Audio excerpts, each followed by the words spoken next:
Hi friends, നമസ്കാരം. Welcome to smoly special cooking. Appam ഇന്ന് Christmas ആയതുകൊണ്ട് നമുക്കൊരു സ്പെഷ്യൽ ഡിഷ് തന്നെ ഉണ്ടാക്കിക്കളയാം. അതാണ് chicken biryani. Special chicken Christmas special chicken ബിരിയാണിയാണ്. അപ്പം എല്ലാവരും ഈ റെസിപ്പി ഒന്ന് കണ്ടു നോക്കുക. അതുപോലെ തന്നെ എല്ലാവരും ഇതൊന്ന് ഉണ്ടാക്കി നോക്കുക.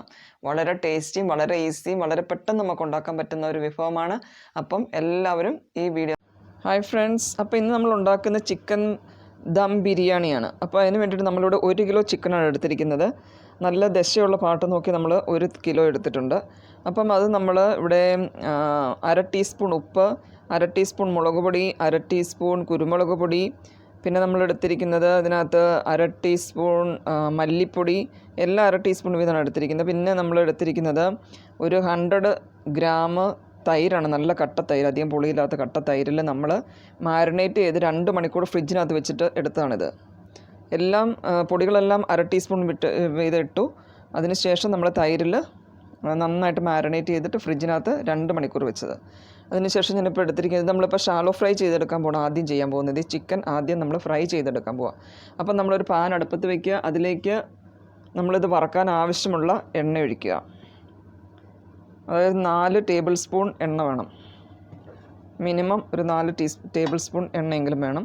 അപ്പം നമ്മൾ ഈ പീസ് ഓരോന്നായിട്ട് നന്നായിട്ട് മാരിനേറ്റ് ചെയ്ത് എടുത്തിരിക്കുന്നത് ഫ്രിഡ്ജിൽ നിന്ന് എടുത്ത് ഒരു 10 മിനിറ്റ് പുറത്ത് വെച്ചിട്ട് വേണം എടുക്കാൻ. നല്ല ഇച്ചിരി തണുപ്പ് മാറിയിട്ട് വേണം ഉണ്ടാക്കാൻ. അപ്പം ഇത് നമ്മളിങ്ങനെ ഷാലോ ഫ്രൈ ചെയ്തെടുക്കാം. ആദ്യം നമ്മൾ ചിക്കൻ്റെ പീസുകളെല്ലാം പാനിലേക്ക് ഇട്ടിരിക്കുകയാണ്. അതിപ്പം മീഡിയം ഫ്ലെയിമിലാണ്, ഗ്യാസിൽ മീഡിയം ഫ്ലെയിമിൽ നമ്മൾ ഒരു സൈഡ് നന്നായിട്ട് വറുത്ത് വരുന്ന കഴിയുമ്പോഴത്തേന് നമ്മൾ പകുതി വറക്കുന്നുള്ളൂ. കഴിഞ്ഞ് പിന്നെ നമ്മൾ ഇത് മസാലയൊക്കെ ഉണ്ടാക്കി പിന്നെ അതിനകത്ത് നമ്മൾ പകുതി വേവിച്ചെടുക്കുകയാണ് ചെയ്യുന്നത്. അപ്പം നമ്മൾ പകുതി ഒന്ന് വറുത്തെടുക്കണം. അപ്പം ഒരു സൈഡ് ആയി കഴിയുമ്പോൾ നമ്മൾ മറിച്ചിട്ട് അടുത്ത സൈഡും കൂടെ വറുത്തെടുക്കുക. അപ്പോൾ ഇത് നമ്മുടെ ചിക്കൻ നന്നായിട്ട് ഫ്രൈ ആയി. ജസ്റ്റ് ഒന്ന് ഫ്രൈ ആയി എടുക്കുക. 2 സൈഡ് ഒന്ന് ഫ്രൈ ചെയ്തെടുക്കുക. ഒത്തിരി വേകേണ്ട ആവശ്യമില്ല. നമ്മളിനി നന്നായിട്ട് മസാലയ്ക്ക് അത് വേവിച്ചെടുക്കാനുള്ളതാണ്. അപ്പോൾ ജസ്റ്റ് ഒന്ന് ഫ്രൈ ചെയ്തെടുത്ത് നമുക്കിനി ഇത് കോരി വേറൊരു പാത്രത്തിലേക്ക് മാറ്റിയെടുക്കാം. അപ്പം നമ്മളിവിടെ ഇനി ഇപ്പം നമ്മൾ ചിക്കൻ മൊത്തം ഫ്രൈ ചെയ്ത് വേറൊരു പാത്രത്തിലേക്ക് മാറ്റി വെച്ചു. അതായത് നമ്മൾ ജസ്റ്റ് ഒന്ന് ഫ്രൈ 2 സൈഡിലൊന്ന് ജസ്റ്റ് ഒന്ന് ഫ്രൈ ചെയ്തെടുത്തു. അത് ഒരു പകുതി വെന്തിട്ടുണ്ടാവും. ഇപ്പം നമ്മൾ ഇവിടെ ഇനിയിപ്പം നമ്മൾ ഈ ഓയിലിൽ തന്നെയാണ് ഇനി കുക്ക് ചെയ്യാൻ പോകുന്നത്. അപ്പോൾ ഇവിടെ ഞാൻ 4 മീഡിയം സൈസ് സവാളയാണ് ഇങ്ങനെ അരിഞ്ഞു വെച്ചിരിക്കുന്നത്. അതുപോലെ തന്നെ 2 ഇഞ്ചി, പിന്നെ അതുപോലെ തന്നെ ഒരു 10 അല്ലി വെളുത്തുള്ളി, അത് നന്നായിട്ട് ചതച്ച് വെച്ചിരിക്കുന്നതാണ്. നമ്മൾ ഇച്ചിരി ഇത് ചോറിനും ചിക്കനും കൂടെ ഉള്ളതാണ്, അപ്പോൾ ഇച്ചിരി കൂടുതൽ നമ്മൾ എടുക്കുന്നുണ്ട്. പിന്നെ അതുപോലെ 2 പച്ചമുളക് ചെറുതായിട്ട് കട്ട് ചെയ്ത് വെച്ചിരിക്കുന്നത്. ഇത് എല്ലാം കൂടി ഇതിലേക്ക് ഇടുക. ആദ്യം ഈ സവോള ഇടുക. സവോള ഇട്ട് നന്നായിട്ടൊന്ന് വഴണ്ട് കഴിഞ്ഞിട്ട് ബാക്കി സാധനങ്ങൾ ഇടുന്നതായിരിക്കും. നമുക്ക് ഗ്യാസ് ഫുള്ളിലാക്കി വെക്കുക. ഇത് ഓയിൽ തന്നെയല്ല, ഇത് ചിക്കൻ്റെ ഓയിലും കൂടെ, ചിക്കൻ്റെ നെയ്യുണ്ടല്ലോ, ചിക്കനിലുള്ള നെയ്യ്, അതും കൂടി ഇതിനകത്ത് ഉരുകി വന്നിട്ടുണ്ട്. അപ്പോൾ അതുകൊണ്ടാണ് ഇത്ര ഓയിൽ തോന്നുന്നത്. ഓയിൽ ഇത്രയില്ല. അപ്പം നമ്മുടെ സവാള നന്നായിട്ടൊന്ന് വഴണ്ട് വന്നിട്ടുണ്ട് ചെറുതായിട്ട്. അപ്പം നമ്മളിനി ഇതിലേക്ക് ഇഞ്ചി വെളുത്തുള്ളി പേസ്റ്റ്, അതുപോലെ തന്നെ പച്ചമുളക്, ഇത് നമ്മളിതിലേക്ക് ആഡ് ചെയ്ത് ഇനി നമ്മളൊരു പാത്രം വെച്ച് മൂടി വെച്ച് ഒരു 5 മിനിറ്റ് നന്നായിട്ട് വേവിക്കണം. ഇത് നന്നായിട്ടൊന്ന് നന്നായിട്ട് മൂത്തൊരു ബ്രൗൺ കളറായി വരുന്നിടം വരെ മൂപ്പിച്ചെടുക്കാം.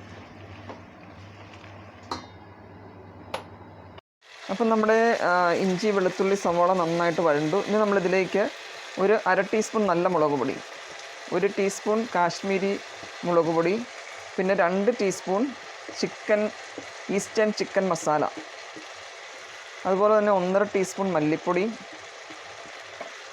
ഒരു 1/4 ടീസ്പൂൺ ഗരം മസാല ഇതിലേക്കിടുക. നന്നായിട്ട് വഴട്ടിയെടുക്കുക.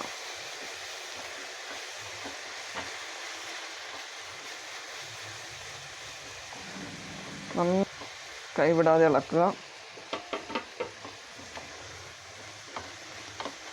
പച്ചച്ചോവ മാറുന്നിടം വരെ ഒരു 2 മിനിറ്റ് നന്നായിട്ടൊന്ന് ഇളക്കി യോജിപ്പിക്കുക.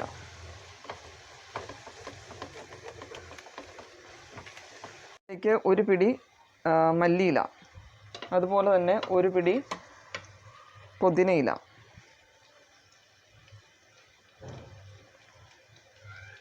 ഇത് രണ്ടും ആഡ് ചെയ്യുക. അതിനുശേഷം ഇനി നമ്മൾ ഒരു 3 തക്കാളിക്ക, നല്ല ചുമന്ന തക്കാളിക്ക 3 എണ്ണം മിക്സിയിൽ നന്നായിട്ട് അരച്ചെടുത്താണ് ഇതിലേക്ക് ആഡ് ചെയ്യുക.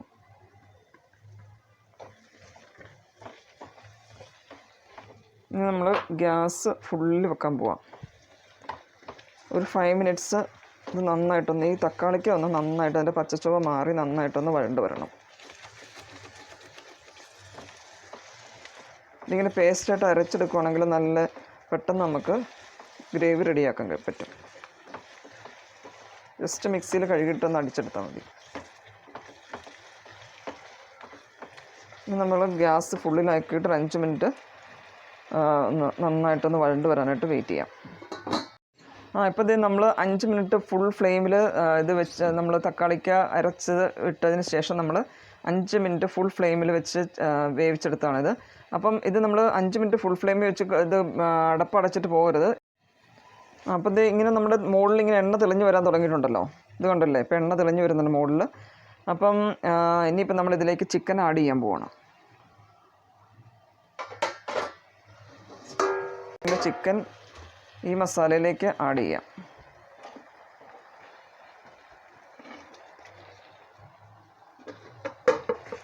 ഇപ്പം നമ്മളിവിടെ ഉപ്പിട്ടില്ല. ഉപ്പ് നമ്മളൊരു 1/2 ടീസ്പൂൺ ഉപ്പിട്ട് നമ്മൾ മാരിനേറ്റ് ചെയ്ത് വെച്ചതല്ലാതെ പിന്നെ നമ്മൾ ഉപ്പിട്ടില്ലായിരുന്നു. അപ്പോൾ ഇതിലേക്ക് നമ്മൾ ഇനിയിപ്പം 1 ടീസ്പൂൺ ഉപ്പിട് ആഡ് ചെയ്യണം. ഞാൻ അതനുസരിച്ച് ചോറിന് ഇച്ചിരി കുറച്ച് ഉപ്പിടുന്നുള്ളൂ. 1 ടീസ്പൂൺ നമ്മളിവിടെ നന്നായിട്ട് ഇപ്പം ഇതിൽ ആഡ് ചെയ്തിട്ടുണ്ട്. അപ്പോൾ ചിക്കനും ചോറിനും കൂടെയുള്ള ഉപ്പ് ഞാൻ ശകലം ഒരു 1/2 ടീസ്പൂൺ ഇടുന്നുള്ളൂ ചോറ് വേവിക്കാൻ നേരത്ത്.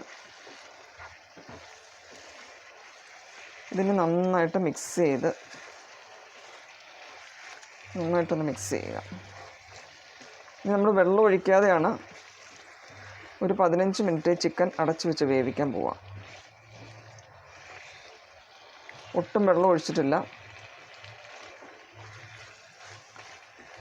നമ്മൾ മാരിനേറ്റ് ചെയ്തൊരു 2 ടീസ്പൂൺ തൈര് മിച്ചമുണ്ടായിരുന്നു. അപ്പോൾ ആ തൈരും കൂടെ ഇതിനകത്തോട്ട് ആഡ് ചെയ്യാൻ പോവാം.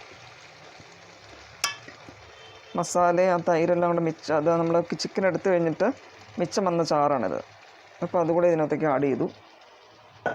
വേസ്റ്റ് ആക്കണ്ട. അപ്പോൾ നമ്മൾ വെച്ച് നന്നായിട്ടൊന്ന് മിക്സ് ചെയ്ത് യോജിപ്പിച്ചതിന് ശേഷം ഇത് നമ്മൾ അടച്ച് വെച്ച് 15 മിനിറ്റ്സ് വേവിക്കാൻ പോവാം. ഇതിലേക്ക് നമ്മളിനി ഒരു 1/2 ടീസ്പൂൺ നാരങ്ങ നീര് ഒഴിക്കുന്നുണ്ട്. ഓൾറെഡി നമ്മൾ 3 തക്കാളിക്ക് ഇട്ടിട്ടുണ്ട്. അര തന്നെ കൂടുതലാണ്, കാരണം അല്ലെങ്കിൽ ഒത്തിരി ഓവർ പുളിയായാലും കൊള്ളത്തില്ല. ഒരു 1/2 ടീസ്പൂൺ നാരങ്ങ നീര് ഒഴിച്ചു.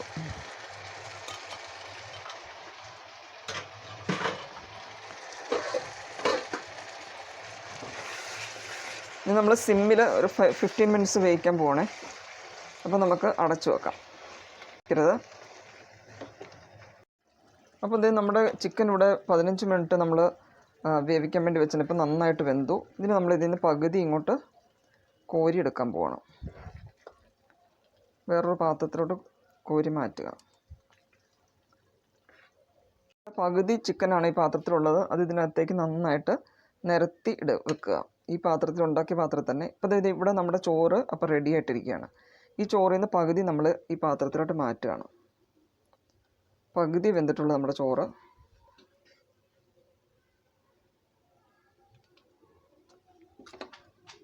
പകുതി ഇതിലേക്ക് ഇടുക. ചിക്കൻ്റെ മുകളിലേക്ക് ഇട്ടു. ഇനി നമ്മളിതിൻ്റെ മുകളിലേക്ക് നമ്മളിവിടെ 2 മീഡിയം സൈസ് സവാള വറുത്തെടുത്തത് അത് ഇതിൻ്റെ മുകളിലേക്ക് ഇടുക. പകുതിയോളം ഇതിൻ്റെ മുകളിലേക്ക് ഇടുക. പിന്നെ നമ്മൾ കാജു, കിഷ്മിഷ്, ഇതൊക്കെ നമ്മൾ അളവ് ഞാനിവിടെ ഒരു 10 അണ്ടിപ്പരിപ്പും മുന്തിരിങ്ങ ഒരു 20 എണ്ണമാണ് എടുത്തിരിക്കുന്നത്. ഇപ്പം നമുക്ക് അതിൻ്റെ അളവ് ഇഷ്ടമുള്ള അനുസരിച്ച് നമുക്ക് എത്ര ആവശ്യമുണ്ടോ അതനുസരിച്ച് എടുക്കാം.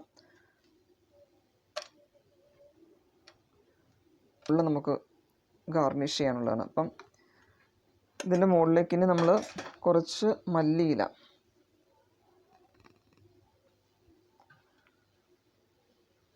പിന്നെ നമ്മൾ 1 ടീസ്പൂൺ റോസ് വാട്ടർ,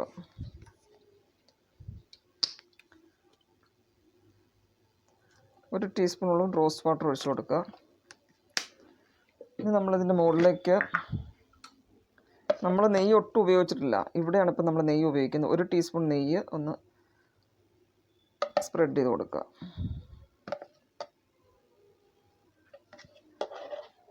അതിനുശേഷം നമ്മൾ മാറ്റി വെച്ചിരിക്കുന്ന ചിക്കൻ ഇതിൻ്റെ മുകളിലേക്ക് ഇടുക.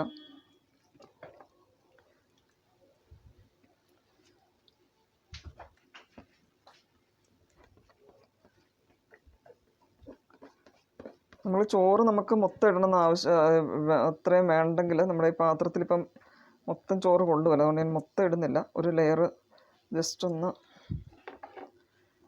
കൊള്ളുന്നത്ര ഇടുക. ഒരു ലെയർ ചോറ് കൂടി ഇടുകയാണ്.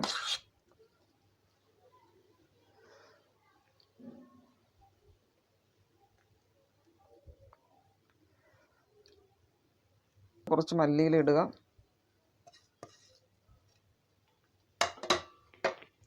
കുറച്ച് പുതിനയില.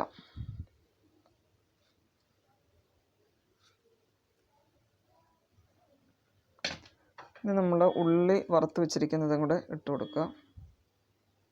നമ്മൾ പകുതി ഉള്ളി മിഡിലിട്ടായിരുന്നു. പിന്നെ നമ്മൾ അണ്ടിപ്പരിപ്പ്, മുന്തിരിങ്ങ വറുത്തത് ഇടുക. ഇതൊക്കെ ഓരോരുത്തരുടെ ഓപ്ഷൻ അനുസരിച്ച് കൂടുകയോ കുറച്ചൊക്കെ ഇടാം. അപ്പം ഇങ്ങനെ നമ്മൾ ഇനിയിപ്പം ഇതിപ്പം നമ്മളിപ്പം ദമ്മിനുള്ള സാധനം റെഡിയാക്കി വെച്ചിരിക്കുക. ഇനി നമ്മൾ ദം ചെയ്യാൻ പോവാണ്. അപ്പം ഒരു 100 ഗ്രാം മൈദ എടുക്കുക. അത് നമ്മൾ ചപ്പാത്തിക്ക് കുഴയ്ക്കുന്ന പോലെ ഇതുപോലെ കുഴച്ചെടുക്കുക. എന്നിട്ട് ഈ പാത്രത്തിൻ്റെ സൈഡ് വഴി ഇങ്ങനെ ഒട്ടിച്ചു കൊടുക്കുക. കാരണം ഇത് നമ്മൾ ദം ചെയ്യാൻ പോകുമ്പോഴത്തേന് ഇതിനകത്ത് നമുക്ക് ഒട്ടും പുറത്ത് പോകാൻ പറ്റത്തില്ല, ആവി പുറത്ത് വിടാൻ പോകാൻ പറ്റത്തില്ല. അപ്പോൾ അതുകൊണ്ട് നമ്മൾ അടയ്ക്കുന്ന പാത്രം നല്ല ഫിറ്റായിട്ട് അടഞ്ഞിരിക്കണം. ഇങ്ങനെ മൊത്തം പാത്രത്തിൻ്റെ ചുറ്റും വെക്കുക. അപ്പോൾ ഇത് നമ്മളൊരു 1/2 ടീസ്പൂൺ നെയ്യും കൂടെ ഇതിൻ്റെ മുകളിലേക്ക് ഒന്ന് ജസ്റ്റ് ഒന്ന് വിതറി കൊടുക്കാം. ഇങ്ങനെ തളിച്ച് ജസ്റ്റ് ഒന്ന് ഇത് ചെയ്യുക. ഇനി നമ്മൾ ഇത് കണ്ടോ, ഇവിടെ ഈ പാത്രത്തിന് ചുറ്റും നമുക്ക് വെക്കാനായിട്ട് പാടാച്ച, അല്ലെങ്കിൽ ചോറിനകത്തോട്ടൊക്കെ വീഴാനായിട്ട് ചാൻസ് ഉണ്ട്. അപ്പം ഇതിങ്ങനെ ഈ മൈദ ഇങ്ങനെ കുഴച്ച് നമ്മളിങ്ങനെ അടയ്ക്കുന്ന പാത്രത്തിൻ്റെ അടപ്പയിലോട്ട് വെക്കുക. ഇത് കണ്ടോ, അപ്പോൾ ഇങ്ങനെ നന്നായിട്ട് വണ്ണം കുറച്ച് ഉരുട്ടിയെടുത്തിട്ട് ഇതിൻ്റെ സൈഡിൽ ഇങ്ങനെ അങ്ങ് വെക്കുകയാണെങ്കിൽ നമുക്ക് പെട്ടെന്ന് അടയ്ക്കാൻ പറ്റും. ഇനി നമ്മൾ അടച്ച് 10 മിനിറ്റ് സിമ്മിൽ വേവിക്കാൻ പോവാണ്.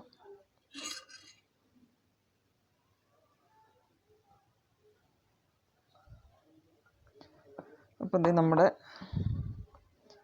ഇതിവിടെ ദം ബിരിയാണിയുടെ ഐറ്റം റെഡിയായി. ഇനി നമ്മളിപ്പോൾ ഗ്യാസ് ഓൺ ചെയ്യാൻ പോവാണ്. ഗ്യാസ് ഓൺ ചെയ്തു. നമ്മൾ ഒരു 2 സെക്കൻഡ് ഒന്ന് മിഡിൽ, അതായത് ഗ്യാസ് ഒന്ന് മിഡിലിൽ വെക്കുക. നമ്മളത് ഇപ്പോൾ 2 സെക്കൻഡ് കഴിഞ്ഞു. സിമ്മിലാക്കുക. അപ്പോൾ ഇത് നന്നായിട്ട് പാത്രം നന്നായിട്ട് അറിഞ്ഞു, എങ്ങൊന്നും എയർ പോകാനായിട്ട് യാതൊരു ചാൻസും ഇല്ല. ഇനിയിപ്പോൾ അങ്ങനെ ഉണ്ടെന്ന് തോന്നുവാണെങ്കിൽ അവിടെ ഇച്ചിരി ഇങ്ങനെ മൈദ അപ്ലൈ ചെയ്ത് കൊടുക്കുക.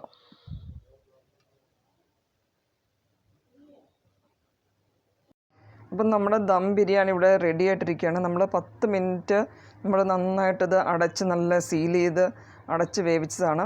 അപ്പോൾ ഇത് ഇപ്പോഴും നല്ല ഇതുണ്ട്, സൂക്ഷിച്ച് ഇതിനകത്ത് വീഴാതെ മാറ്റിയെടുക്കാം.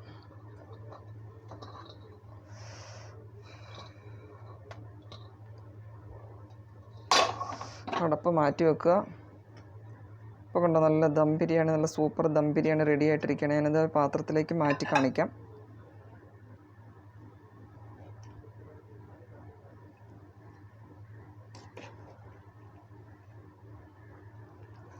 അങ്ങനെ നമ്മുടെ സൂപ്പർ ദം ബിരിയാണി ഇവിടെ റെഡി ആയിട്ടിരിക്കുകയാണ്. വളരെ ടേസ്റ്റി, വളരെ ഈസി ആയിട്ട് ഉണ്ടാക്കാൻ പറ്റിയൊരു ഐറ്റമാണ്. അപ്പോൾ എല്ലാവരും ഇത് ഉണ്ടാക്കി നോക്കുക. ഇത് ക്രിസ്മസ് ഒക്കെ ആയതുകൊണ്ട് ഞങ്ങളിപ്പോൾ ദം ബിരിയാണിയൊക്കെ കഴിച്ച് ക്രിസ്മസ് ആഘോഷിക്കട്ടെ. നിങ്ങളും ഇതുപോലെ തന്നെ ദം ബിരിയാണിയോ സിമ്പിൾ ബിരിയാണിയോ ഒക്കെ ഉണ്ടാക്കി കഴിക്കുക. അപ്പം ഞാനൊന്ന് ടേസ്റ്റ് കൂടി ചെയ്ത് നോക്കട്ടെ. അപ്പം ഞാനത് ടേസ്റ്റ് ചെയ്യാൻ പോവാണ്. ടേസ്റ്റ് ആയിട്ട് പറയാം. ടേസ്റ്റിയാണ്, സൂപ്പർ.